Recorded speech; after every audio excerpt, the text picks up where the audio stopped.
नमस्कार स्टूडेंट्स, आज हम अध्ययन करेंगे मांग की लोच का, इलास्टिसिटी ऑफ ए डिमांड। तो मांग का नियम यह कहता है या यह बतलाता है कि कीमत गिरने से मांग में विस्तार तथा कीमत के बढ़ने से मांग में संकुचन होता है। परंतु इससे हमें यह पता नहीं चलता कि कीमत में परिवर्तन के फलस्वरूप वस्तु की मांग में कितनी मात्रा में और यानी कितनी मात्रा में और कितना परिवर्तन होता है, मात्रा में कितना परिवर्तन होता है, ये परिवर्तन नहीं चलता। इस प्रकार मांग का नियम एक प्रकार से केवल गुणात्मक कथन है। गुणात्मक हुआ पता नहीं चलता, माप नहीं है। मांग की लोच की धारणा से यह ज्ञात होता है या जानकारी हो जाती है कि कीमत में आनुपातिक परिवर्तन के फलस्वरूप वस्तु की मांगी गई मात्रा में कितना आनुपातिक परिवर्तन होता है। क्या है?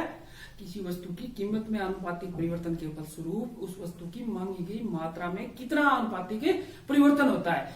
ये मांग की लोच बताता है। लोच किसी कारण और उसके प्रभाव के बीच एक अनुपात है जो सदा प्रतिशत के रूप में व्यक्त किया जाता है। लोच को किसके रूप में? प्रतिशत के रूप में प्रदर्शित किया जाता है। इसका मांग की लोच का अर्थ क्या है? लोच कहते हैं घटत बढ़त को। तो अर्थशास्त्र में मांग की लोच का उल्लेख सबसे पहले प्रोफेसर जे.एस. मिल तथा कुर्नो ने किया था। किसने किया था? जे.एस. मिल तथा कुर्नो, इन दोनों अर्थशास्त्रियों ने मांग की लोच का प्रयोग किया था। किंतु वास्तविक अर्थ या वास्तविक धारणा का प्रोफेसर मार्शल ने अपनी पुस्तक अर्थशास्त्र के सिद्धांत में इसका प्रयोग किया। किसका? मांग की लोच का। मांग की लोच एक तकनीकी धारणा है। तकनीकी धारणा है।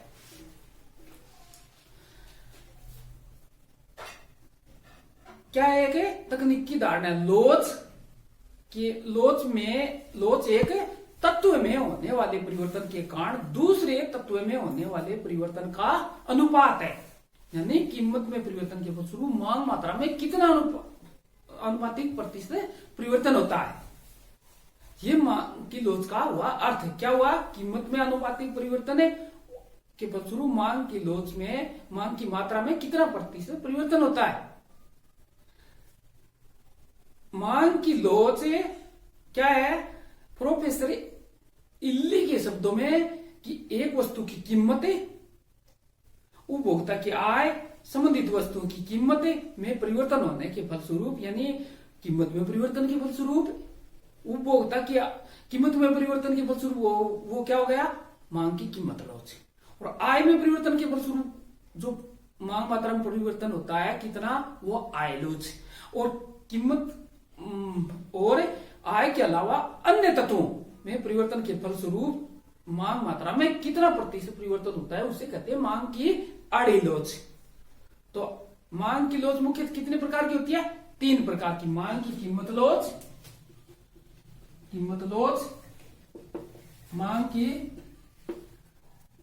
मांग की आय लोच और आड़ी लोच या क्रॉस इलास्टिसिटी।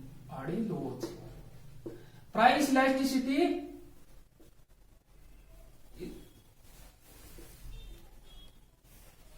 इनकम इलास्टिसिटी और इसको क्रॉस इलास्टिसिटी कहते हैं। तो मांग की लोच मुख्यतः 3 प्रकार की होती है। एक तो कीमत लोच, जो कीमत में परिवर्तन के फलस्वरूप मांग मात्रा में कितना प्रतिशत परिवर्तन होता है अनुपातिक, और आय में परिवर्तन के फलस्वरूप कितना अनुपातिक परिवर्तन होता है, वो आय लोच। और आय और कीमत के अलावा अन्य तत्वों में परिवर्तन के फलस्वरूप जैसे संबंधित वस्तुएं कीमतें हो गई, मौसम, फैसल आदि की कीमतों में परिवर्तन के फलस्वरूप मांग मात्रा में कितना प्रतिशत परिवर्तन होता है, उसे कहते हैं मांग की आड़ी लोच। तो लोच मुख्यतः कितने प्रकार की हो गई? 3 प्रकार की। मांग की कीमत लोच, कीमत में परिवर्तन के फलस्वरूप मांग मात्रा में कितना घटत बढ़त हो रहा है, और आय लोच, आय में परिवर्तन के फलस्वरूप मांग मात्रा में कितना घटत बढ़त हो रहा है, और मांग की आड़ी लोच कीमत के अलावा अन्य तत्वों में या आय की कीमत और आय के अलावा अन्य तत्वों में परिवर्तन के फलस्वरूप मांग मात्रा में कितना घटत बढ़त हो रहा है। 3 प्रकार की लोच हो गई। मांग की कीमत लोच किसे कहते हैं? मांग की कीमत लोच यदि अन्य बातें समान रहे, मांग की कीमत लोच, मांग की कीमत लोच इलास्टिसिटी ऑफ प्राइस। ये क्या होता है कि यदि अन्य बातें समान रहे तो एक वस्तु की कीमत में परिवर्तन के फलस्वरूप, किसमें? कीमत में परिवर्तन के फलस्वरूप, कीमत में परिवर्तन क्या होता है? कीमत में परिवर्तन क्या है? वस्तु की ईडी क्या है? इलास्टिसिटी ऑफ कीमत में आनुपातिक परिवर्तन और मांग मात्रा में आनुपातिक परिवर्तन। इसके अनुपात को क्या कहते हैं? इलास्टिसिटी ऑफ डिमांड कहते हैं। कीमत के फलस्वरूप, यानी इसमें कितना है? इसमें प्रतिशत में होती है, ये प्रतिशत में कितना प्रतिशत परिवर्तन होता है मांग मात्रा और कीमत में, और उनके अनुपात को मांग की लोच से कहते हैं। तो अन्य बातें समान रहने पर है, यानी दूसरी आय, संबंधित वस्तुएं, कीमतें ये समान रहनी चाहिए, इनमें परिवर्तन नहीं होना चाहिए। यदि अन्य बातें समान रहने पर एक वस्तु की कीमत में परिवर्तन होने से उस वस्तु की मांगी गई मात्रा में होने वाले परिवर्तन के माप को मांग की कीमत लोच कहते हैं। इसका जो माप होता है उसको, यह कीमत में होने वाले, यानी कीमत में कितना प्रतिशत परिवर्तन होता है। मान लो कोई वस्तु की कीमत में 10% परिवर्तन होता है, ठीक है, 10% परिवर्तन होता है, और मात्रा में 10% कीमत में थोड़े से परिवर्तन के फलस्वरूप 10% परिवर्तन, तो मांग मात्रा में कितना प्रतिशत परिवर्तन हो जाता है? मान लो 15% परिवर्तन हो जाता है, मांग मात्रा में ज्यादा परिवर्तन हो जाता है, तो ये क्या हो गया? 1.5% हो गया। इसका मतलब क्या हुआ? 1.5 आ गए, 1.5, ठीक है। इलास्टिसिटी ऑफ डिमांड 1.5% परिवर्तन हो गया, यानी 1.5 ये ऋणात्मक होता है। इसको चिन्ह छोड़ दिया जाता है, क्योंकि इनका ढाल क्या होता है? ऋणात्मक, और ऋणात्मक संबंध होने के कारण इसका चिन्ह क्या होता है? ऋणात्मक है, और ऋणात्मक इसको चिन्ह साधारण छोड़ दिया जाता है। तो 10% परिवर्तन के, तो इसमें होना चाहिए एक के बराबर होता है, तो इकाई लोच क्या होती है? किसके बीच में? 0 से अनंत तक हो सकती है, 0 अनंत के बीच में होती है लोच, 0 और अनंत। तो 0 से अगर 1% परिवर्तन हो गया तो इकाई के बराबर लोचदार है। वस्तु कैसी है? इकाई के बराबर, और 1 से अधिक होगा तो इकाई से अधिक लोचदार वस्तु कही जाती है। इस प्रकार हम देखते हैं, ठीक है। तो ऋणात्मक चिन्ह को इसमें क्या है? छोड़ दिया जाता है, ताकि कोई संदिग्धता पैदा ना हो। यह कहना भ्रांतिपूर्ण हो सकता है कि यानी ऋणात्मक चिन्ह का लोप है, यानी इसका ऋणात्मक को या लोप कर दिया गया है। इस संभावित भ्रांति से बचा जा सकता है इससे, यदि हम केवल यह कहें कि गुणांक मान 1, 2 या 1.5 से की तुलना में कम है या अधिक है, तो हम पता लगा सकते हैं। अतः मांग की कीमत लोच के मूल्य में पहले घटाने या ऋणात्मक चिन्ह को संभवतः प्रयोग नहीं लिया जाता। मांग की कीमत लोच क्या है? तो कीमत में प्रतिशत परिवर्तन कितना होता है के फलस्वरूप मांगी गई मात्रा में कितना प्रतिशत परिवर्तन होता है, इसके अनुपात को मांग की लोच कहा जाता है। आ गया समझ में?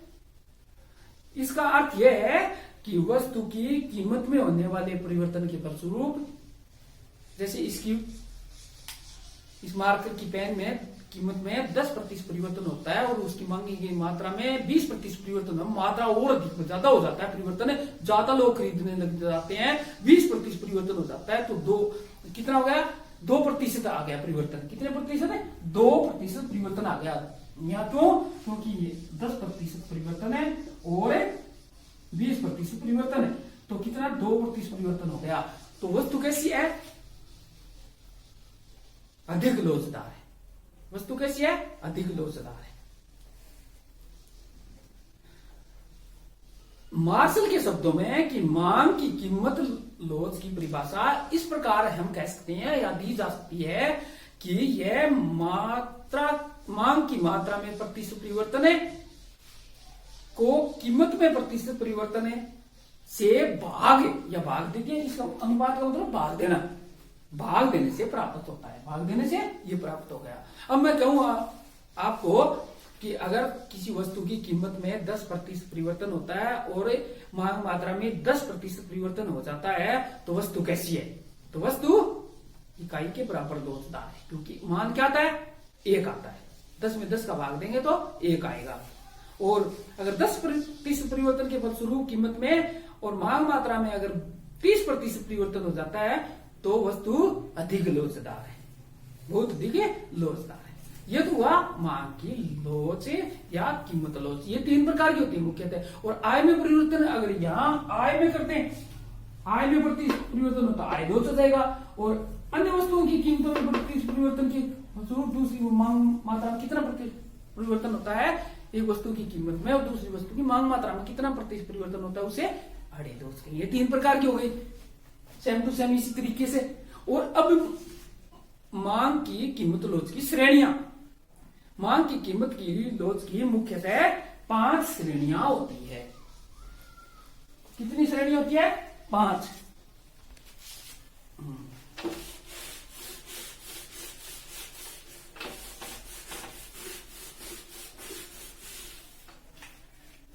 कीमत लोच की श्रेणियां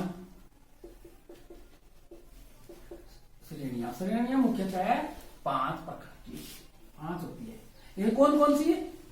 पूर्णतः लोचदार, पूर्णतया लोचदार, पूर्णतः लोचदार मांग एक। दूसरी है पूर्णतः, दूसरी कहूं मैं अगर पूर्णतः बेलोचदार। 5वीं पूर्णतया, 5वीं पूर्णतः बेलोचदार। 1 2 पूर्णतया बेलोचदार मांग। ये तो पहली और ये अंतिम दो, इनके बीच की होगी 3। ये अगर बीच की कहे इकाई के बराबर है, इकाई के बराबर है मांग लोच। और ये क्या होगी? इकाई से बराबर तो यहां है और ये इकाई से अधिक, इकाई से अधिक हो गई। और ये इकाई से कम, ये 1 है, बराबर 1 है। इलास्टिसिटी ऑफ डिमांड क्या है? 1। इलास्टिसिटी ऑफ इकाई के बराबर है। ये क्या है? पूर्णता बेलोचदार। ये अनंत हो गई। ये क्या हो गई? पूर्णता बेलोचदार, पूर्णता लोचदार है। और ये पूर्णता बेलोचदार है, बेलोचदार वस्तु है 0। ठीक है। अब 0 और अनंत के बीच होती है मांग की लोच। क्या होती है? 0 और अनंत के बीच होती है। ठीक है, 0 और अनंत के बीच में। अब ये 1 हो गई। ये तो ये क्या हो गई? इकाई से अधिक और ये इकाई से कम, ये कम हो गई। ये मांग की 5 की लोच श्रेणियां हो गई। कौन कौन सी? पूर्णतः लोचदार मांग, परफेक्ट इलास्टिक, और अंतिम कौन सी है? Perfect inelastic. इसकी विपरीत, पहले की विपरीत है। और ये इकाई के बराबर है। इकाई के बराबर का मतलब है कीमत में 10% परिवर्तन होता है तो मांग मात्रा में 10% परिवर्तन होता है। 1 इकाई के बराबर वस्तु है। कौन सी? अगर हमें पूछे, अगर कोई अगर कीमत में 10% परिवर्तन होता है और मांग मात्रा में इसके फलस्वरूप 10% परिवर्तन हो जाता है तो वस्तु कैसी है? तो वस्तु इकाई के बराबर लोचदार है, यानी समान है, परिवर्तन हो रहा है, बराबर है इकाई के बराबर। और अगर कीमत में 10% परिवर्तन के फलस्वरूप मांग मात्रा में 20% परिवर्तन हो जाता है तो वस्तु कैसी है? इकाई से यानी एक से अधिक है तो अधिक लोचदार, अधिक लोचदार। और अगर इकाई से कम हो जाता है परिवर्तन है यानी 10% परिवर्तन के फलस्वरूप 8% परिवर्तन होता है तो वस्तु कैसी है? इकाई से कम, एक से कम है तो क्या हो गई वस्तु? इकाई से कम है वस्तु है, लोचदार है। और अगर कीमत में ये कीमत है, कीमत स्थिर रहती है और मांग मात्रा में अत्यधिक बहुत ज्यादा परिवर्तन हो जाता है तो ये कैसी वस्तु है? अनंत लोचदार है। क्यों? कि उस वस्तु की अगर कीमत समान है फिर भी अधिक मात्रा में ज्यादा क्वांटिटी खरीद भी सकते हैं और मात्रा घट भी सकती है। मात्राएं क्या हो सकती है? अधिक भी हो सकती है और कम भी हो सकती है, कहीं पर जा सकती है। तो ऐसी वस्तु क्या है? अनंत लोचदार है। क्या है? इकाई के बराबर है यानी पूर्णतः लोचदार है, बहुत लोच है वस्तु में, कम भी हो सकती है और ज्यादा भी, बहुत ज्यादा परिवर्तन हो रहा है। ठीक है, कीमत इस तरह। और अगर पूर्णतः बेलोचदार वस्तुएं वे वस्तुएं होती है जिसमें कीमत में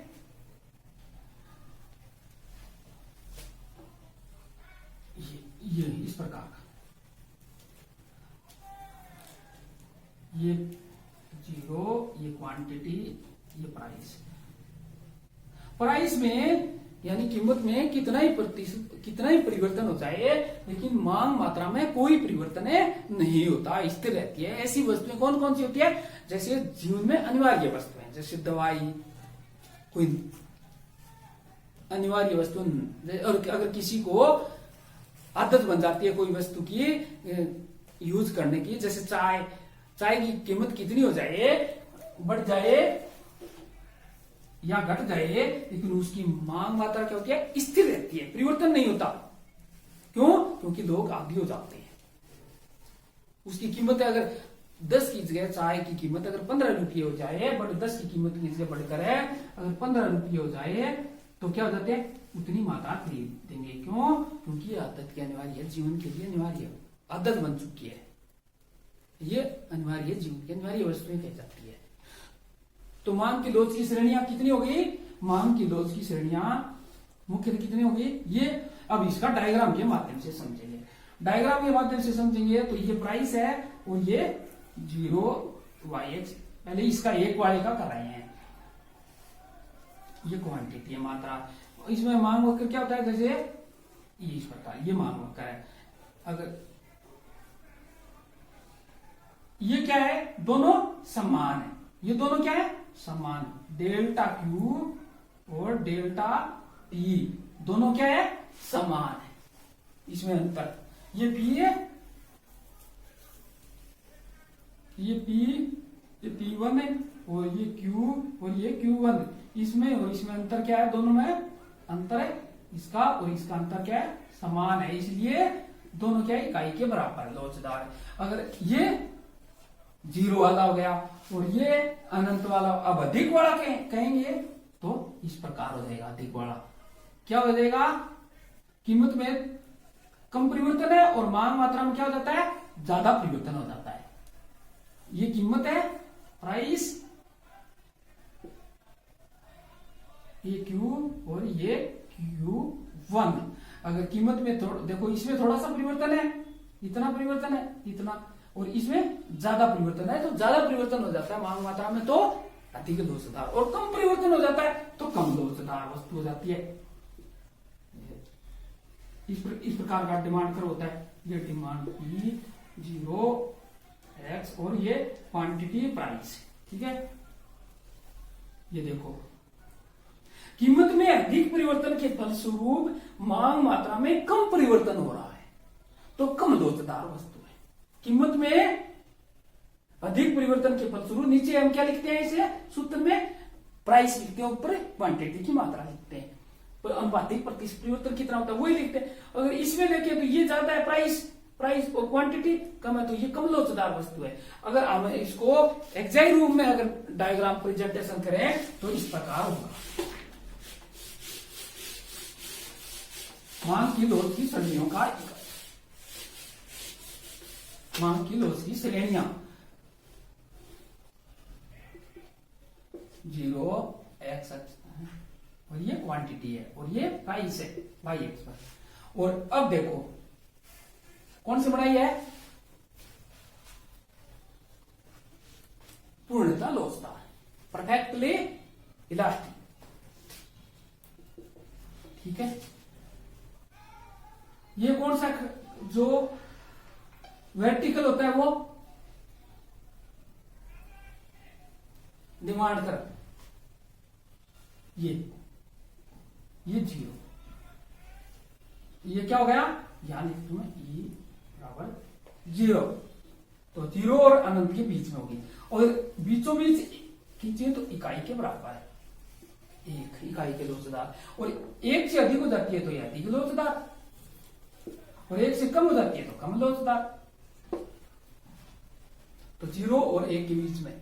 अब मैं आपको कहूं बताओ कैसी वस्तु, देखकर बताना है, तो वह 0 ये प्राइस है और ये एक्स है, तो बताओ कैसी वस्तु, अधिक लोचदार है, क्योंकि इकाई से ऊपर ही जा रहा है, इकाई वाला तो यही होगा, अधिक है, यह सीधा हो जाए तो अनंत लोचदार है, यानी भूख ज्यादा लोच हो जाती है। और अगर अब बताओ कैसी है लोच, 0 वाली है, क्योंकि कीमत में कितने परिवर्तन होता है, मांग मात्रा में कोई परिवर्तन नहीं हो रहा है, स्थिर रहती है, तो ऐसी वस्तु कौन सी हो जाती है, 0 वाली, ये अनंत वाली। अब ये बताओ ये कौन सी है, इस प्रकार की कम लोचदार वस्तु है।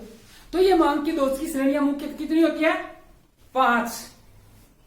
कौन कौन सी, इकाई, पूर्ण यानी पूर्णता लोचदार वस्तु, और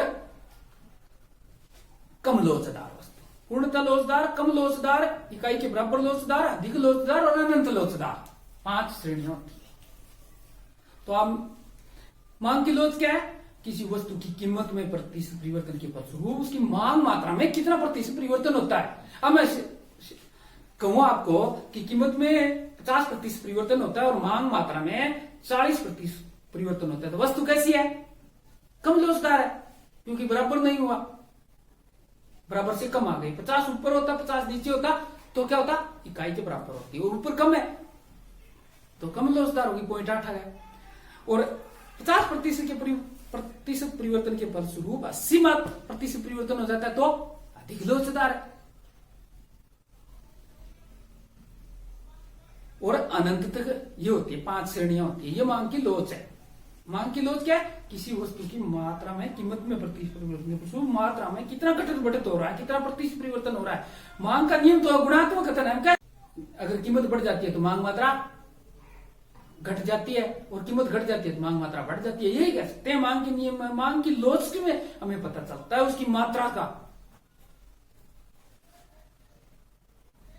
मांग की लोच क्या है, गुणात्मक कथन है, और मांग का नियम गुणात्मक कथन है, और मांग की लोच परिमाणात्मक या अंकात्मक माप है।